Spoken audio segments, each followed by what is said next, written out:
Olá, pessoal! Estamos começando mais um Em Pauta aqui na TV Câmara Caruaru, canal 22.2. Eu sou Gabriela Mendes e aqui você fica por dentro de todas as novidades sobre o Poder Legislativo e também notícias de Caruaru e região, sempre aliadas a muito debate e entrevista. Vamos aos destaques de hoje. Caruaru terá voos comerciais. Um centro de compras online é lançado aqui no nosso município. Pernambuco já contabiliza mais de 115 mil curados da Covid-19. O TSE definiu protocolo de saúde para as eleições municipais de 2020. O edital de vagas remanescentes do ProUni foi divulgado. Respiradores da NASA serão fabricados aqui no Brasil. E em entrevista, Faculdade de Caruaru realiza atendimento gratuito de fisioterapia respiratória para pacientes que tiveram Covid-19. Tudo isso e muito mais você confere a partir de agora aqui no Em Pauta.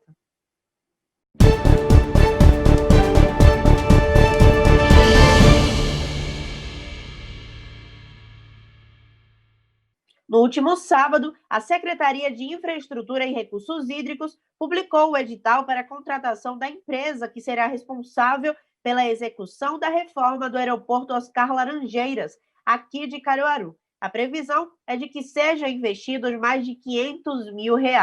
Os serviços devem ser concluídos em no máximo 2 meses após o início das obras. De acordo com o governo do estado, a empresa aérea Azul já confirmou que vai operar voos de Caruaru até Recife. E foi lançado hoje um centro de compras online que possibilita que as pessoas que trabalham com atacado e varejo aqui no Polo de Confecções do Agreste possam fazer essas vendas através da internet. Quem conta melhor para a gente como vai funcionar é o Felipe Rafael, diretor-geral da Colmeia Sulanca Online. Olá, meu nome é Felipe Rafael, eu sou o diretor-geral do Sulanca Online. O Sulanca Online nada mais é do que um canal de vendas 100% digital criado para atender às necessidades, né, do sulanqueiro e dos lojistas do APL de confecção do Agreste. Nosso principal objetivo é levar esses produtos de baixo preço e de boa qualidade para todo o Brasil, fortalecendo mais uma vez o nome do Sulanca e os produtos que a gente desenvolve aqui na região.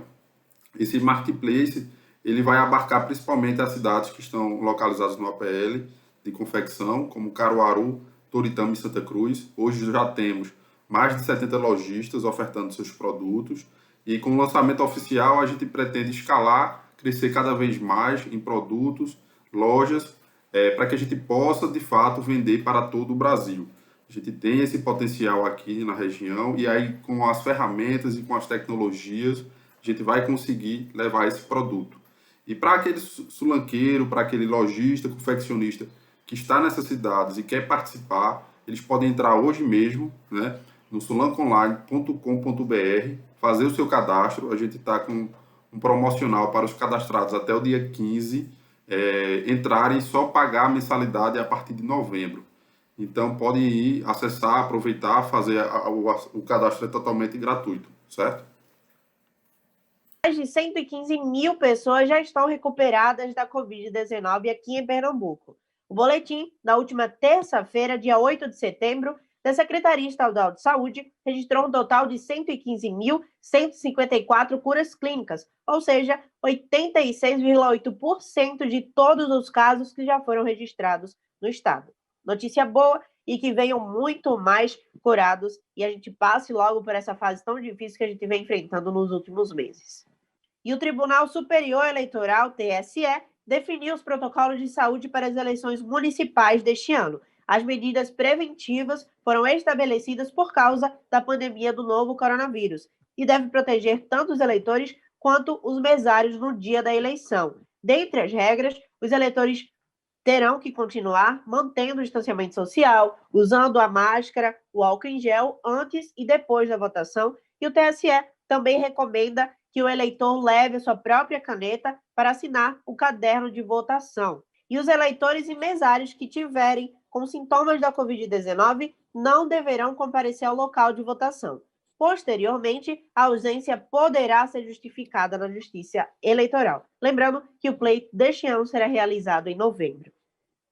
E nós vamos falar agora sobre uma notícia muito importante para quem deseja ingressar no ensino superior. O Ministério da Educação, MEC, publicou o edital com as bolsas remanescentes do programa Universidade para Todos, o ProUni. Serão 900 mil bolsas ofertadas e o ProUni oferece bolsas integrais e parciais de 50% em instituições de ensino superior privada. As inscrições começam na semana que vem, em 15 de setembro, e devem ser feitas por meio do site prouniportal, tudo junto, .mec.gov.br. E um respirador projetado pela NASA será produzido aqui no Brasil. A Agência Espacial dos Estados Unidos já concedeu a licença para 2 empresas brasileiras. O aparelho, que passa por adaptações, foi avaliado pela Anvisa e liberado para comercialização. Vamos conferir na reportagem da TV Brasil.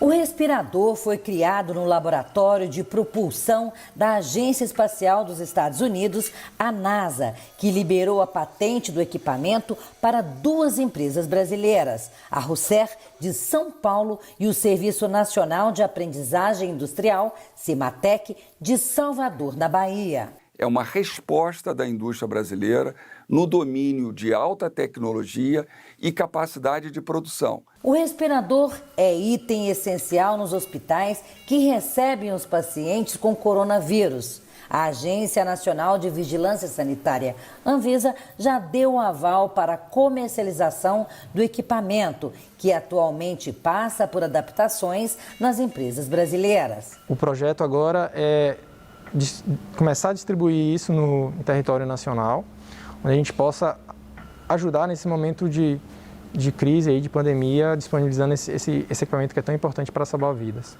O projeto também conta com apoio financeiro da Embrapi, Empresa Brasileira de Pesquisa e Inovação Industrial, do Ministério da Ciência, Tecnologia e Inovações, que investiu no projeto R$530 mil.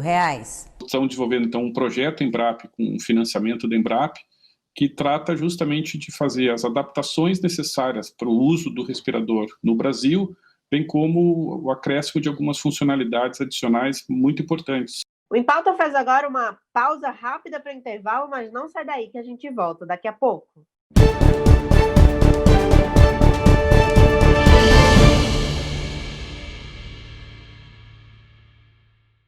Já estamos de volta, que é o segundo bloco do Em Pauta, e agora a gente tem entrevista. Olha só, nos últimos 6 meses a gente tem enfrentado alguns desafios por causa da Covid-19. Essa doença que pode provocar prejuízos no sistema respiratório das pessoas que foram infectadas. Para ajudar essas pessoas que já se recuperaram, mas apresentam alguma sequela pulmonar, a coordenação do curso de fisioterapia do Centro Unifavip está realizando um atendimento gratuito em sua clínica escola. A gente convidou a Natália Freitas, ela que é professora e especialista em fisioterapia cardiopulmonar, para falar sobre os detalhes dessa iniciativa. Natália, seja muito bem-vinda. Começar te perguntando como surgiu a iniciativa, mais uma vez, seja muito bem-vinda. Muito obrigada. Eu que agradeço a oportunidade de poder falar um pouquinho sobre a fisioterapia respiratória. A ideia surgiu no Centro Universitário Unifavip, com o intuito de incentivar a reabilitação desses pacientes que são acometidos pela Covid-19 e assim juntar o conhecimento dos alunos que estão no último ano de estágio para eles poderem praticar todo o conhecimento que eles vieram aprendendo ao longo desse ano, e essa novidade de trazer a reabilitação cardiorrespiratória para a nossa região. Que legal! Então, como é que as pessoas que estão precisando de cuidados pulmonares devem proceder para entrar em contato, e serem atendidas na clínica escola? Os atendimentos, eles são realizados, podem ser realizados pelo WhatsApp, pelo número, eu tenho aqui o número, 819-9261-2448, e assim falar com a triagem, e indicar o horário adequado para o paciente, e serão realizados no Centro de Reabilitação na Unifavip. Entendo. E existe algum critério para ser atendido nesse projeto? Sim, o critério é ser paciente acometido pela Covid-19, e esse paciente pode ser tanto o que se recuperou em casa, que teve de forma leve a doença, e pacientes também, né, que foram hospitalizados, que chegaram a ficar sob uso de ventilação mecânica, pacientes mais graves e que precisam dessa reabilitação devido à perca da função pulmonar. Entendo. Então, assim, mesmo que a pessoa não tenha se sentido, você pode falar melhor do que eu, mas mesmo que a pessoa não tenha se sentido mal, é importante que ela faça essa reabilitação? Sim, é importante até porque a pandemia ela não trouxe somente, né, os acometimentos da Covid-19, mas também da falta de condicionamento devido ao isolamento. Então, são sintomas indiretos. Então, qualquer pessoa, tanto pacientes que tiveram Covid, aqueles que se recuperaram em casa, com certeza vão ter, né, tiveram desconforto respiratório. Então, mesmo os acometimentos leves, eles precisam ser buscado ajuda, né, e reabilitação. E principalmente para aqueles pacientes que tiveram de forma moderada e grave a doença, porque eles vão precisar, com certeza, dessa reabilitação da função pulmonar, da força musculoesquelética que foi perdida nesse tempo de internação hospitalar. Entendi. E quais são os prejuízos pulmonares mais frequentes que são apresentados por esses pacientes, né? E quanto tempo pode durar o tratamento? O acometimento mais grave seria, né, relacionado aos pacientes que ficaram internados, porque esse processo inflamatório causado pela doença vai gerar um processo cicatricial, gerando fibrose. Então, esses pacientes que passaram um determinado tempo, um tempo mais prolongado, na unidade de terapia intensiva, eles vão cursar com essa fibrose pulmonar.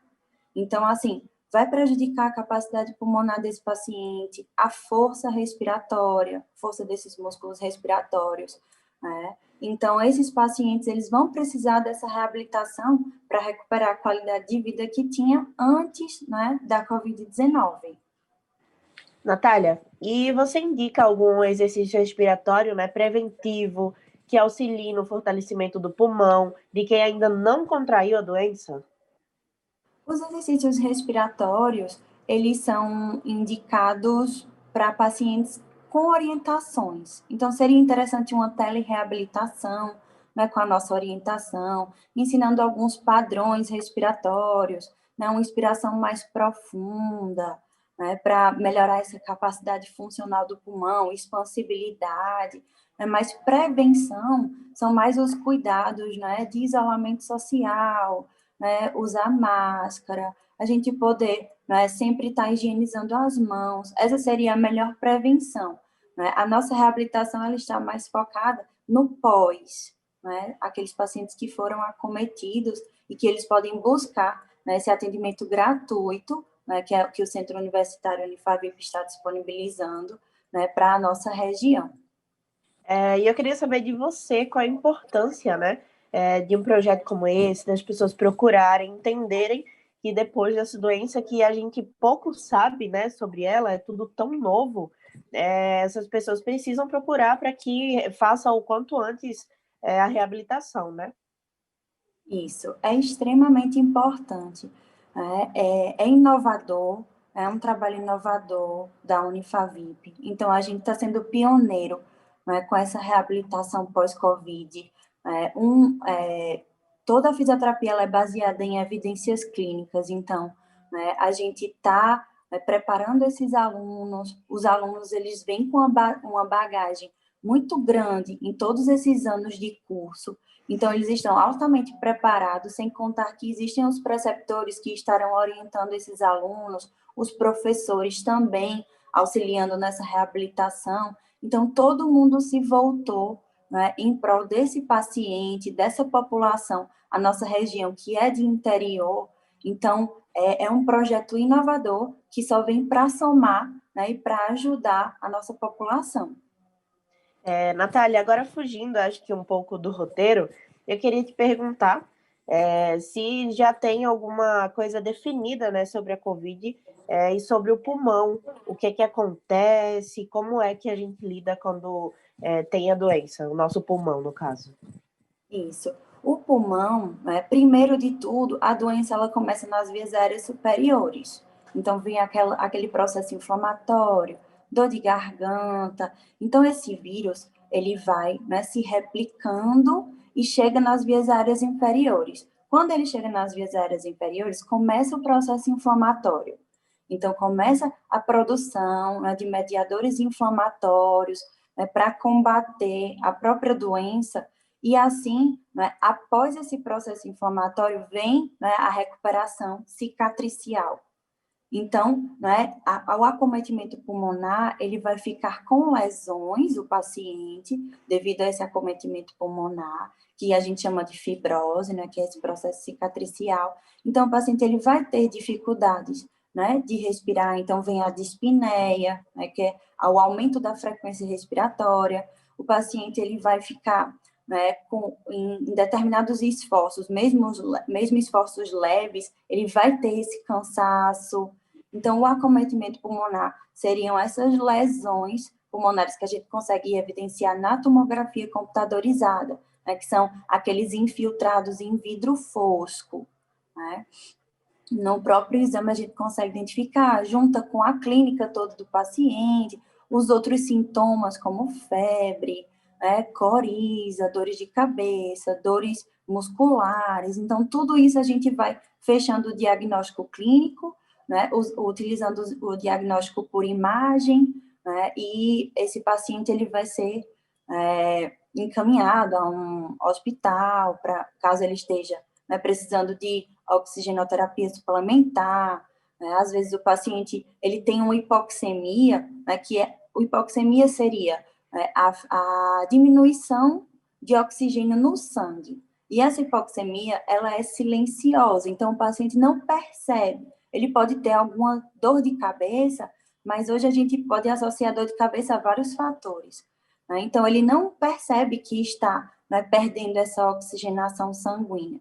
Então, por isso que os pacientes, eles só chegam a procurar o atendimento hospitalar quando já estão muito graves, né, com a dispneia muito alta, precisando de intubação orotraqueal, né, e assim ele vai precisar de ventilação mecânica invasiva. E essa ventilação mecânica invasiva vai trazer outros problemas, que é a fraqueza muscular adquirida, né, já que o paciente ele vai passar muito tempo, né, sob o uso daquela ventilação mecânica invasiva, ele vai estar sedado, então, né, ele vai perdendo essa força muscular respiratória, periférica também, então isso vai trazer vários outros problemas futuros. Então, a nossa reabilitação, né, no centro de reabilitação, pós-hospitalar, né, pacientes curados em casa, ela vai visar não só a parte respiratória do paciente, e sim olhar o paciente como um todo, né? Toda essa parte musculoesquelética que foi acometida,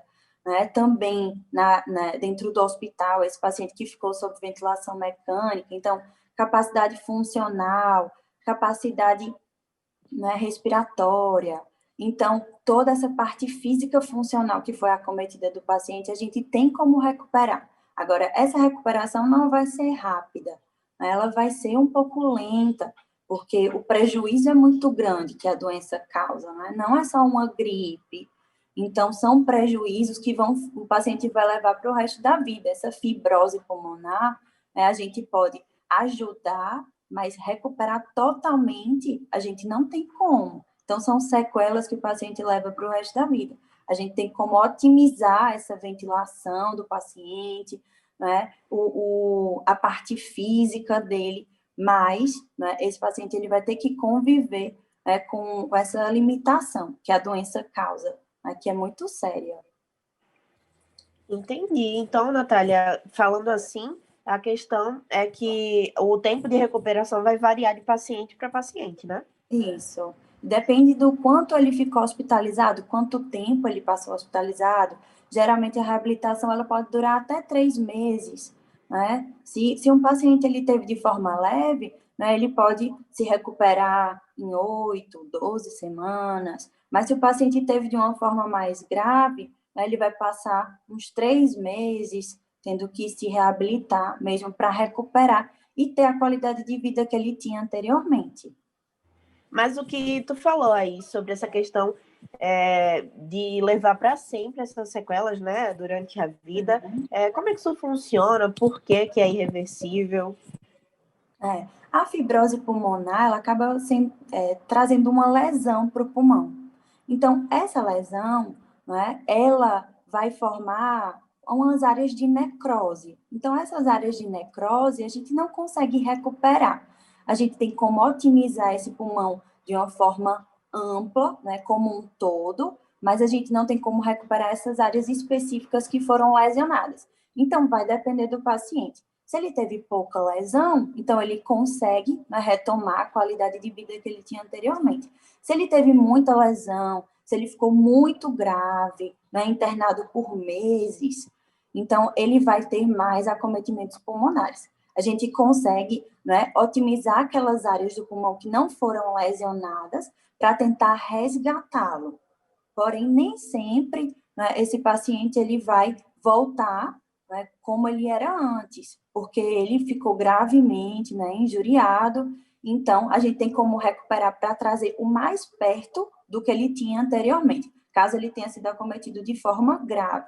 Mas esses pacientes leves, né, que se recuperaram em casa, eles podem perceber que ficaram com sequelas de cansaço, de espineia, às vezes subia um lance de escada sem sentir cansaço. Agora eles já sobem um lance de escada e sentem esse cansaço, né? Principalmente os idosos, né, que já têm, né, um acometimento já muscular devido ao envelhecimento.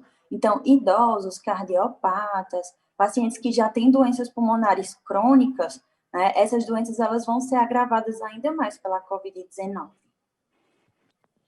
Natália, então, eu queria agradecer você pela participação, parabéns pelo projeto, né? Muito importante nesse momento que a gente está vivendo, a gente poder se ajudar, e eu queria que você reforçasse como é que faz para participar.